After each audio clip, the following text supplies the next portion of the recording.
Welcome in, I'm Dirt Farmer. This is our family farm out here in Montana. This week we're going to be doing a little bit more seeding, hopefully show off some new equipment that costs several $100,000, and maybe doing a little seeding with the John Deere Airseeder as well too.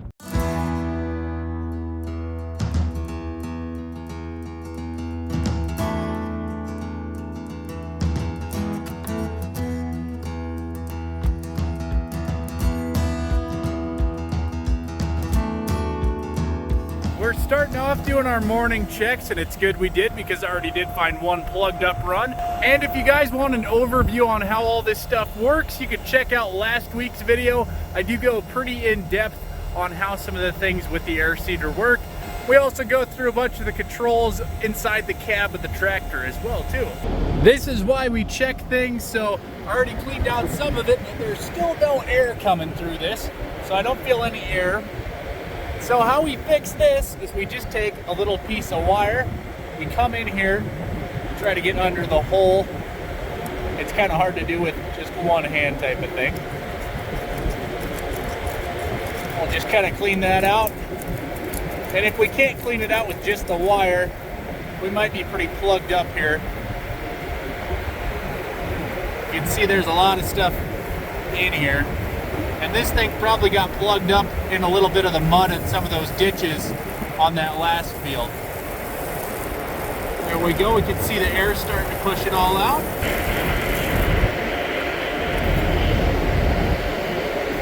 Definitely a little bit more mud. That run should be good to go. And that's something we didn't mention in last week's video, is I do like to keep a little bit of wire just hanging on the ends of the Airseeder here, so that way we can clean these things out and we always have a little bit of wire with us.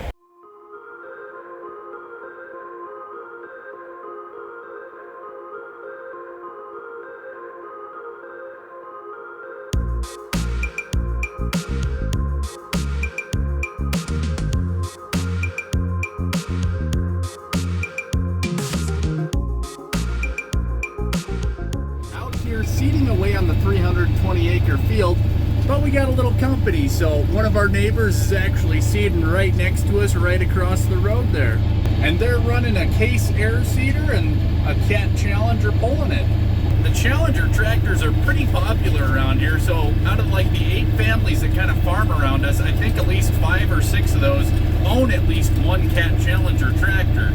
And we obviously don't own any, so I don't know, maybe we should just buy one so we can just kind of join the crew.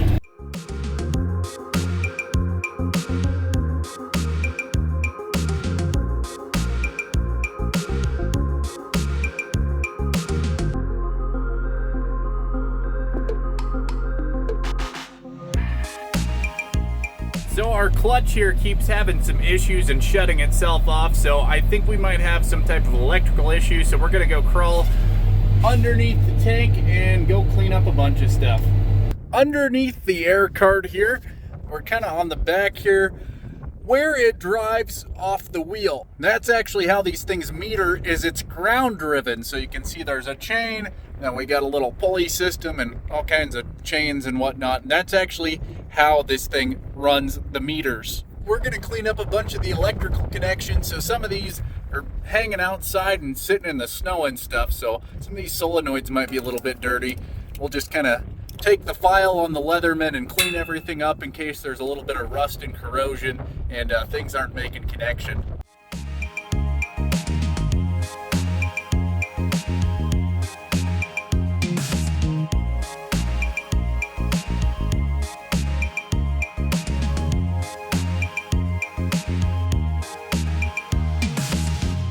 Thought I had this thing fixed, but then it started having issues again.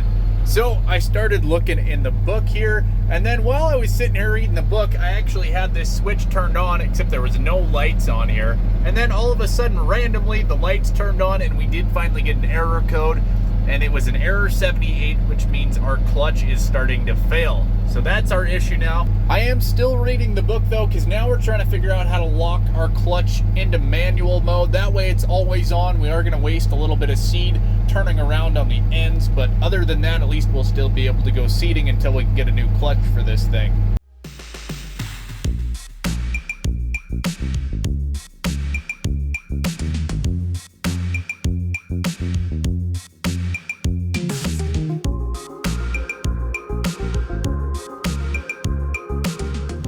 This is going to end up being a 320 acre field of spring wheat here, and we're on the last pass of it. And we never did figure out what was wrong with our controller here. You can see right now the lights aren't even on, so it's acting like there's no power on this thing. So I don't know if there's something wrong with this little controller here. We're gonna actually tear it apart later tonight and see if there's some bad wires or something. And then on the back there, you can see the clutch is still operating. So what we actually did was we just hot wired that clutch. So the clutch is always on now, which works. However, the only problem is I can't actually turn the seed off. So every time I'm turning around on the ends, we're still putting seed and fertilizer down, which is a little bit of a waste, but we are trying to get the seed in the ground, so we're just kind of doing whatever works right now.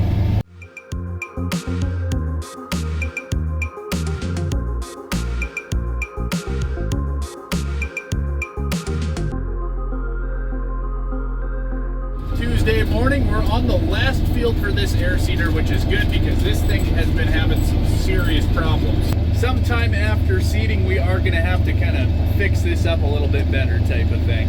And by fix it, I mean mostly adding some type of toggle switch inside the cab here so I can at least turn that clutch off and on. The edge of the field is right at that fence line. However, we are going to be pretty close on our fuel here. So hopefully we have enough to get the field finished and to get home as well.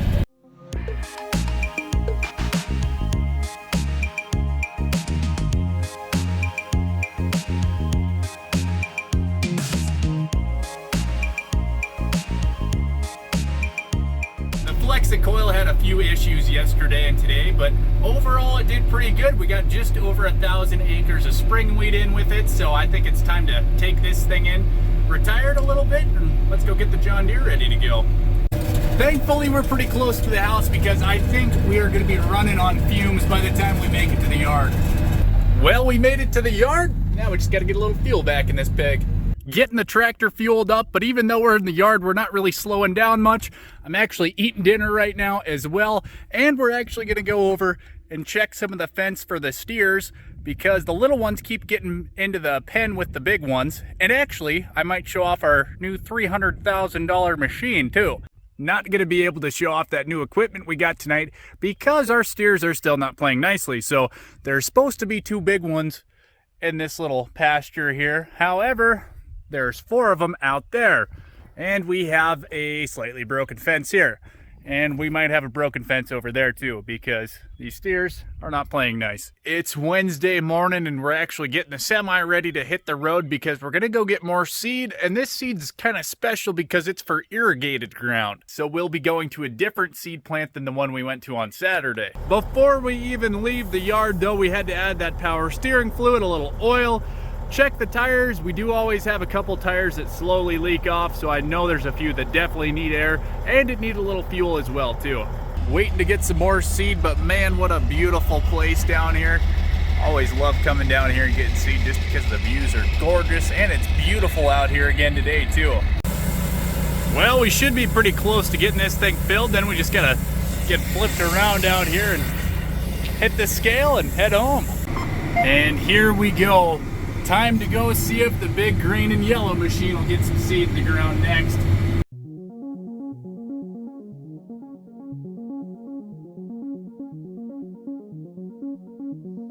We've done about 20 acres so far and everything seems to be working pretty well. This is pretty nice because this Airseeder is about 20 years newer than the other one, so everything's working pretty good. And it's nice because we get to be in the nice cab here too. So yeah, this cab is way bigger than that Case IH tractor. We got all kinds of room in here.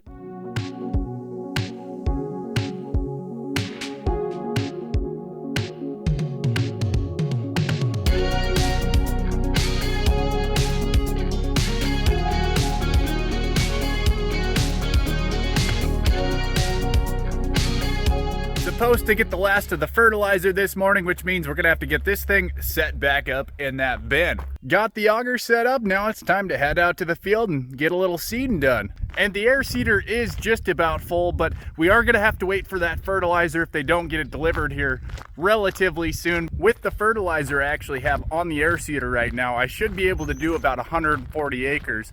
So hopefully that fertilizer gets delivered by like this afternoon because yeah, we're gonna have to shut down if we don't actually have any fertilizer.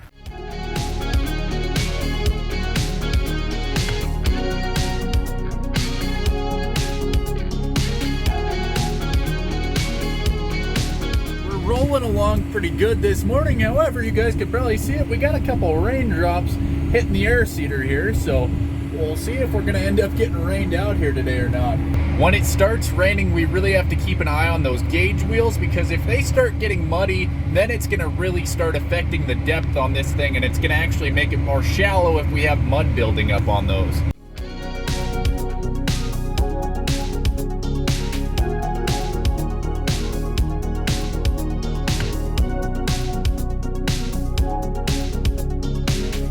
We're almost to the edge of this field here. We're actually kind of right along the pivot there. You can see the pivot goes way out there. And if you guys haven't seen the channel before, this is a half-mile long pivot we have here. We got one here, and we actually have one straight up that way as well too.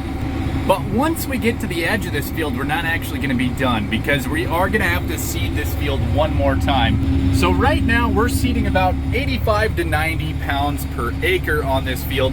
That's what this is. We have our seed in the front, seed in the middle, and fertilizer in the back tank.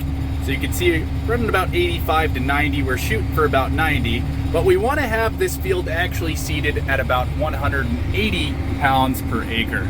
We're also putting down about 80 pounds of fertilizer as well. So instead of trying to put 180 pounds per acre of seed and then 80 pounds per acre of fertilizer all at once through this machine, it's a little bit easier if we just double seed this thing. And that way we don't plug up any of the hoses on this thing. Because that's the problem we've ran into in the past before, is you're just trying to put too much product through the hoses and it just ends up plugging things up.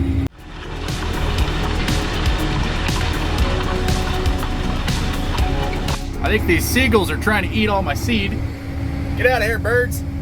We can definitely get a whole lot more done with this setup compared to the case and the Flexicoil. So just today, it's only 7 o'clock too, so I'm gonna probably be going for another 2 or 3 hours here.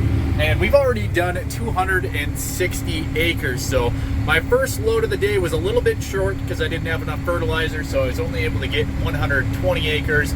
But yeah, the second one, we're at 141 right now, and we're actually just gonna have to get loaded up here again pretty soon, because I think our seed is gonna run out.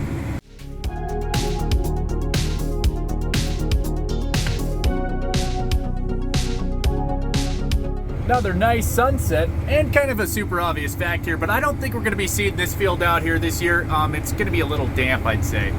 Definitely getting a whole lot more acres compared to the Flexicoil. We're actually right at about 300 acres done for the day there, so you can see we got about 40 some acres on this tank load, so a pretty good day of some seeding out here. That's another thing I haven't mentioned too, is this tractor has some amazing lights on it, especially compared to that 9280. That old case tractor from the early 90s definitely did not have the super bright headlights like this thing does. And I didn't even realize until just now that I didn't even have all of them on. So now I got all the lights on, and it's really, really bright out here now. So that's one thing is, yeah, we kind of have a couple different lights. So we got one switch kind of by our steering column for the lights, and then we actually have some other ones over here. So this is on our actual like armrest on the chair, and the entire chair swivels. But yeah, we have all of our climate control and some of our lights and stuff all on this thing as well too. Doesn't get much more peaceful than this. So some nights you gotta kind of make a little walk over to the trucks. Ours are about 200 feet this way, but you guys can't see that because it's pitch black out here. So not a whole lot of lights. I think the closest lights are about 3 miles away.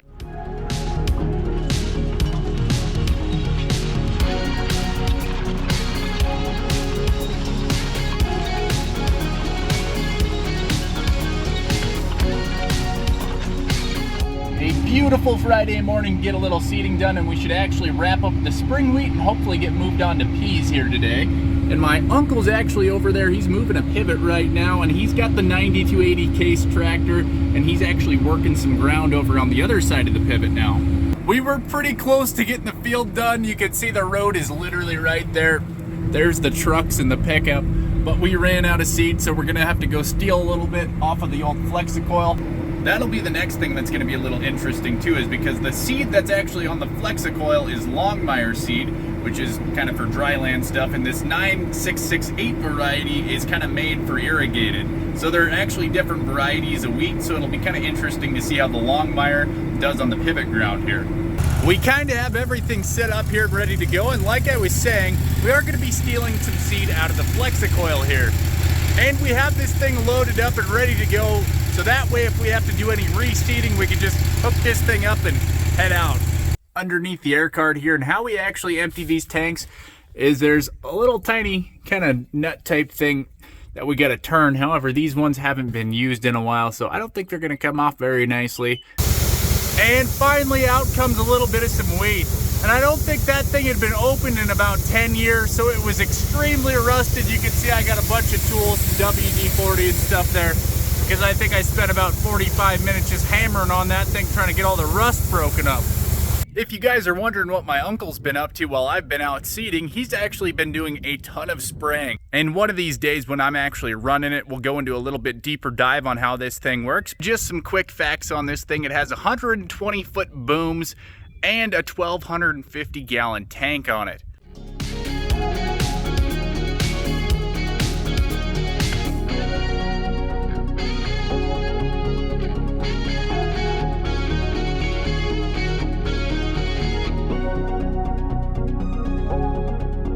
Done with spring wheat, I'm now getting ready to empty out the air card here. And they did design these to make it pretty easy for actually unloading the tank here too. So I already have the auger all set up and ready to go. And what we're gonna do here is just open these little flaps underneath here, and that should empty it out after we pop these guys open as well too. Oof, well that only took like an hour to get that thing unloaded. So yeah, these little opener things just get super rusted, and then they're terrible to open. I actually went and grabbed an old hitch off of something to try and get leverage to get these open. And finally, we got this thing opened up. We switched tractors and jobs again. We're back in the Case IH 9280, and we're doing a little bit of some cultivating out here now. So in the front here, we have the cultivator, and then behind it, we have the coil packer. And the cultivator is ripping everything up, and then the coil packer does a really nice job of kind of flattening everything out. It makes for a nice seed bed. And we're on the north pivot here, so this is also irrigated ground. And if you're wondering why it's so green, that's because along with the drought we had last year, we actually had a really bad hailstorm. So there was a whole lot of wheat kernels that end up on the ground, and that's why everything's so green out here. It's definitely looking like we might have a chance of some rain out there. But I did want to just say thank you to everyone that popped out, came over to the live stream we just did here. Always tons of fun doing the live streams. I was feeling a little bit tired, so it was super helpful having a bunch of people hanging out here watching and seeing what we're doing on the farm here today. Well, there we go. We're on the last pass, and it's starting to rain pretty good here right now. So I'm just kind of keeping an eye on things. You can see the tires are starting to pick up a little mud. Everything else back there is getting a little bit muddy too. I'm just hoping I can make it at least to the end. The boss is waiting down there too, so I think we're going to try to figure out what we're going to be doing after this and seeing if it's going to keep raining or not. I had to stop for a little bit. The window is all fogged up after it started raining there, so we can kind of see out this front. However, I do kind of need to see the edge over here because we're doing this end, so I'm not actually using the GPS, and right now it's a little bit tough to see out here, so hopefully we can see out of this thing in a little bit, but it might be too muddy by then.